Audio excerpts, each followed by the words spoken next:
En aquel tiempo, al salir Jesús y sus discípulos de la sinagoga, fue con Santiago y Juan a casa de Simón y Andrés.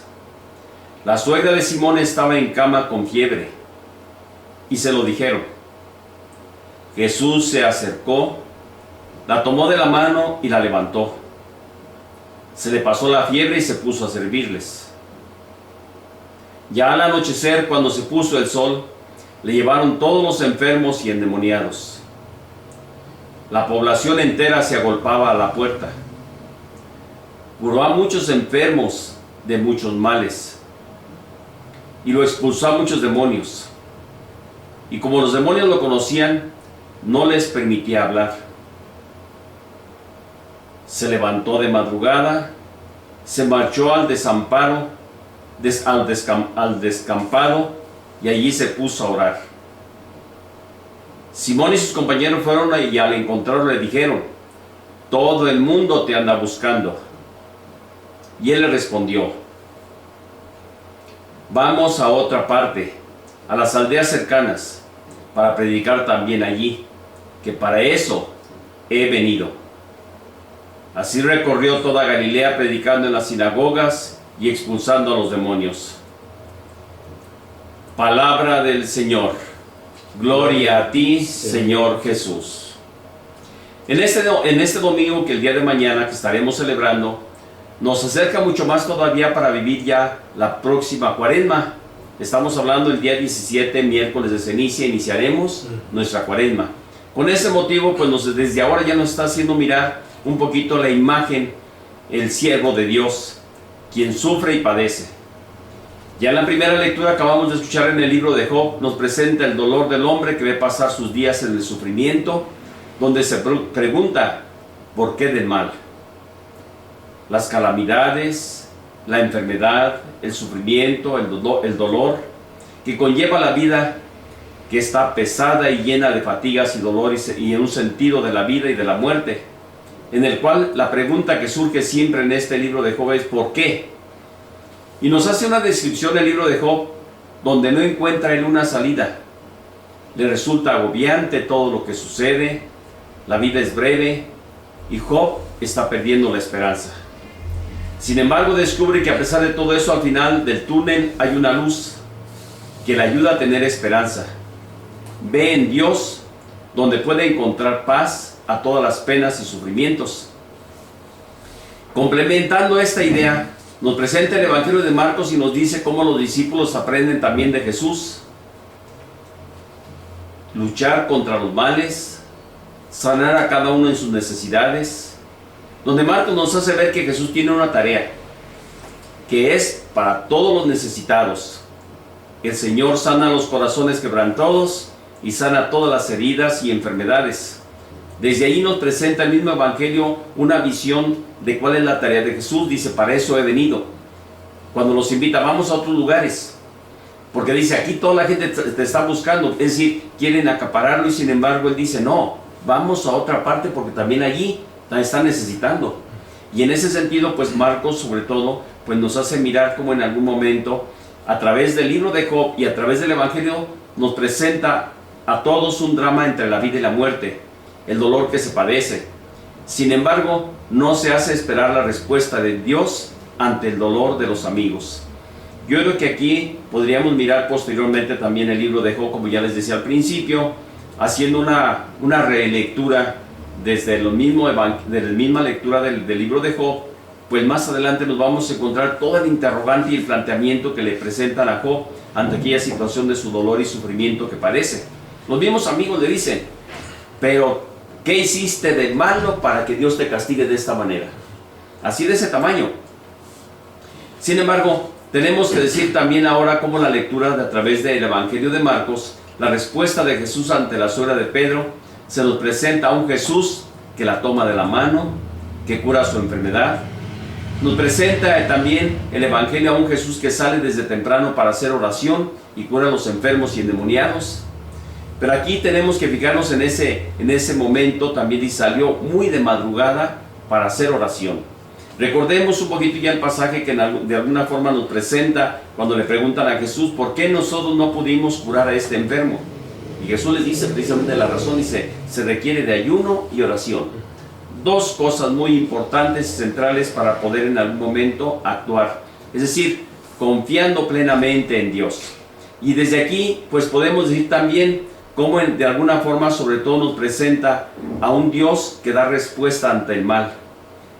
Ahora bien, la segunda lectura de la carta del apóstol Pablo a los Corintios nos presenta en ese momento en el que Pablo expresa con mucha claridad la razón de su llamado. Ay de mí si no predico el evangelio, porque esa es mi obligación y esa es mi misión. Desde aquí Pablo mismo reconoce cómo en algún momento el Señor lo llamó para llevar a cabo la obra que en algún momento le confía ante los gentiles, ante los pueblos paganos, ante aquellos que en algún momento no conocen a Dios y sin embargo pues van a escuchar por primera vez el mensaje de la salvación, como en algún momento lo dice también ante aquel pueblo que pues por su filosofía, por todo lo que en algún momento tenía de conocimiento, sobre todo en este sentido, tenían, dice, la adoración a muchos dioses.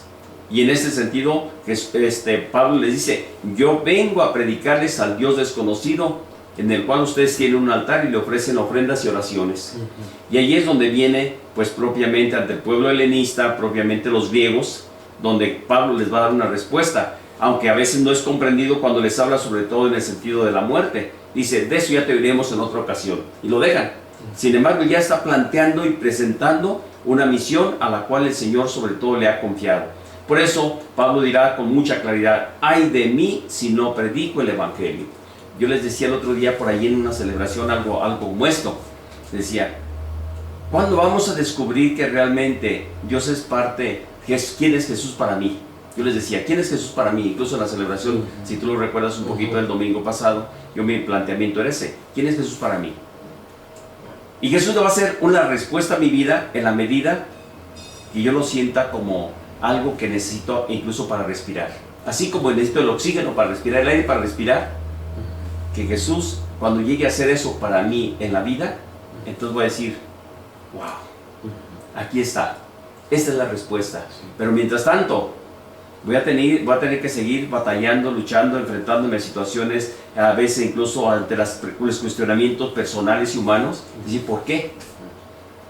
Y la respuesta ciertamente, hasta que no me ponga en ese plan, como también acabamos de decir, de oración, de encuentro, de silencio, ante la incertidumbre y las situaciones, decir, Señor, ¿qué es lo que tú quieres ahora de mí? ¿Qué es lo que tú me estás marcando? ¿Qué es lo que tú me estás enseñando? ¿Qué es lo que tú me estás diciendo ante esto que estoy viviendo?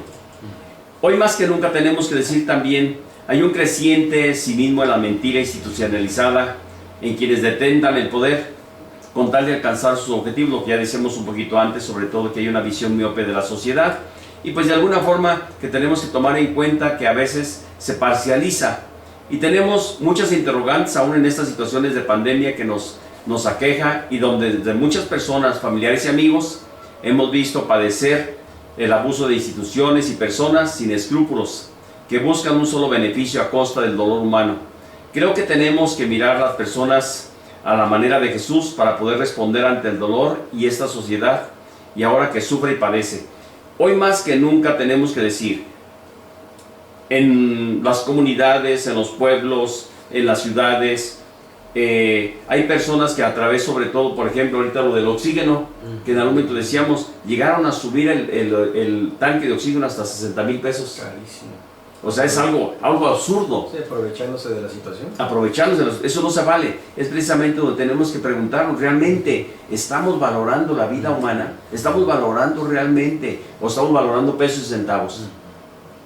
Yo me gustaría preguntarles a esas personas que en algún momento están aprovechándose de esto, así como hospitales, así como cuestiones un poquito a veces de clínicas, a veces situaciones donde cae un enfermo y lo exprimen.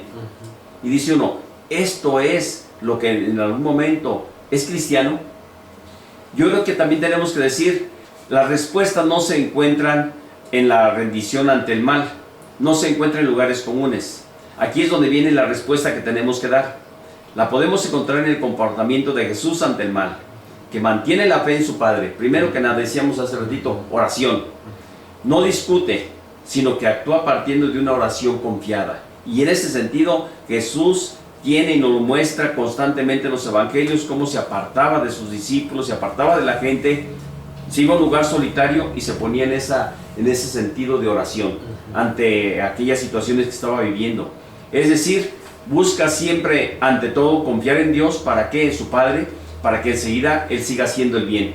Y desde allí donde podrá también nuestra sociedad encontrar una respuesta ante las situaciones que hoy nos rodean. Tenemos que entrar un poquito más en la meditación, en la oración, para poder dar respuesta ante estas situaciones humanas que hoy se nos presentan. Tanto los apóstoles como Pablo viven el llamado también y la responsabilidad que el Señor les ha confiado de evangelizar. Dice Pablo: esa es mi obligación y ay de mí si no predico el evangelio. El celo de Pablo nos puede ayudar a revisar nuestra propia vida, nuestras tareas y todo aquello que en algún momento nosotros también vivimos. ¿Por qué? Porque de alguna forma vamos a encontrar una respuesta. ¿Dónde? En el ayuno y la oración. Desde ahí tenemos que realizar también nuestra tarea, en la cual tenemos que decir al Señor: ayúdanos para que podamos comprender estas situaciones humanas que hoy vivimos.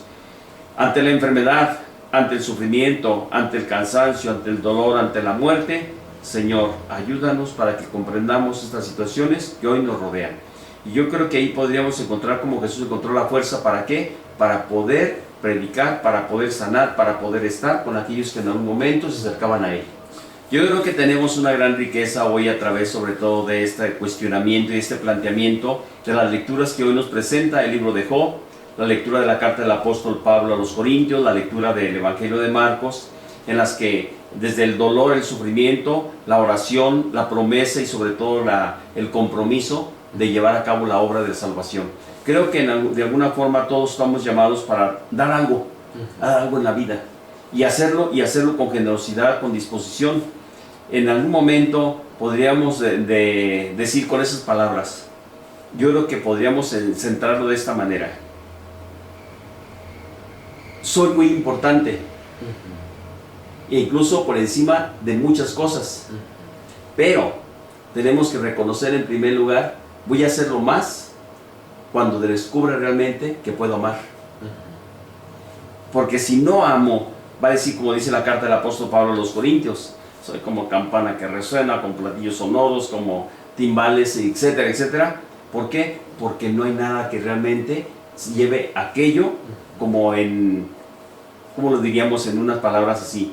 Que lo llevemos como una ofrenda agradable a Dios. ¿Por qué? Porque simplemente puede convertirse en un filantropismo, puede convertirse en cualquier otro tipo de situación, pero menos en una obra de amor. Y ahí es donde viene una de las grandezas que yo creo que podemos entrar, en primer lugar, como tú ya decías ahorita, que es orar, es entrar en esa relación íntima con Dios y luego, de una manera plena y confiada, decir: Señor, creo que tú estás aquí y me escuchas. Y mientras tanto nos despedimos de todos ustedes deseándonos lo mejor. Buen día, buena tarde, que Dios me los bendiga siempre. El Señor esté con ustedes. Y con su espíritu. Y que la bendición de Dios Todopoderoso, Padre, Hijo y Espíritu Santo descienda sobre ustedes y les acompañe siempre. Amén. Pues, muy buena tarde. Tú calmas mis tormentas, sostienes